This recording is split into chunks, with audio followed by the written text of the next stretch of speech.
12 फरवरी को आयोजित होगी बीपीएससी 68वीं की प्रारंभिक परीक्षा। परीक्षा के 2 दिन पहले ही आयोग ने अपनी वेबसाइट पर जारी किए दिशा निर्देश। परीक्षा में इस बार पहचान पत्र के साथ होने पर ही केंद्र में दिया जाएगा प्रवेश। आवेदन करते समय अभ्यर्थियों ने जिस पहचान पत्र का किया था इस्तेमाल, उसे लाना अनिवार्य। परीक्षा में कदाचार करते हुए पकड़े जाने पर परीक्षार्थी को अगले 5 साल के लिए किया जाएगा निलंबित। सोशल मीडिया पर अफवाह फैलाने वाले अभ्यर्थी होंगे 3 साल के लिए निलंबित।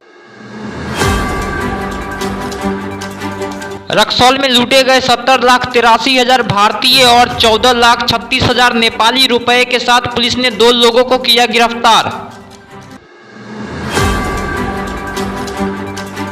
रक्सौल रेलवे स्टेशन के समीप बदमाशों ने बुधवार को एक युवक को गोली मारकर लूटे थे लाखों रुपए। रेल पुलिस ने वारदात में शामिल अपराधियों को किया गिरफ्तार। पुलिस ने लूटे गए रुपए के साथ नोट गिनने की 4 मशीनें और 2 मोबाइल फोन भी किए बरामद। वारदात में शामिल मुख्य आरोपी अभी भी चल रहे फरार। नेपाल भागने की आशंका, पुलिस लगातार कर रही छापेमारी। और इसमें जो पूछताछ की गई है अनुसंधान के बिंदुओं पर तत्काल 4 घंटे के अंदर घटना का उद्भेदन किया गया। इसमें 2 व्यक्तियों को गिरफ्तार किया गया है जिनके घर से उनकी निशानदेही पर करीब 70,83,500 भारतीय मुद्रा और 14,36,750 नेपाली मुद्रा बरामद की गई। इसमें और अभी अनुसंधान जारी है। अभी तक ये मामला सामने आया है कि ये लड़का पटना से चला था, सवेरे बस से यहाँ रक्सौल में उतरा था और इसने 2 आदमियों से संपर्क किया था और वो पैसे वैसे कुछ लेन देन की बात सामने आई। तो सभी पहलुओं पर जीआरपी पुलिस एसआईटी जो है इसमें जांच कर रही है और इसमें आगे और भी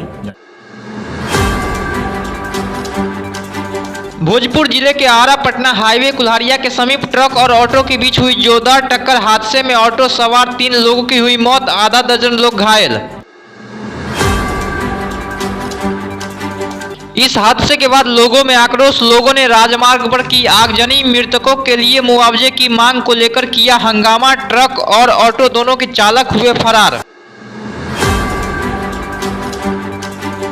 गया के टिकारी थाना क्षेत्र में हुआ एक दर्दनाक हादसा। कार दुर्घटना में एक महिला की जिंदा जलकर हुई मौत। कार में आग लगने के बाद बेबस पति किसी तरह बाहर निकला और अपनी पत्नी को बचाने का प्रयास करता रहा, लेकिन कार का दरवाजा लॉक होने के कारण अपनी पत्नी को नहीं बचा सका।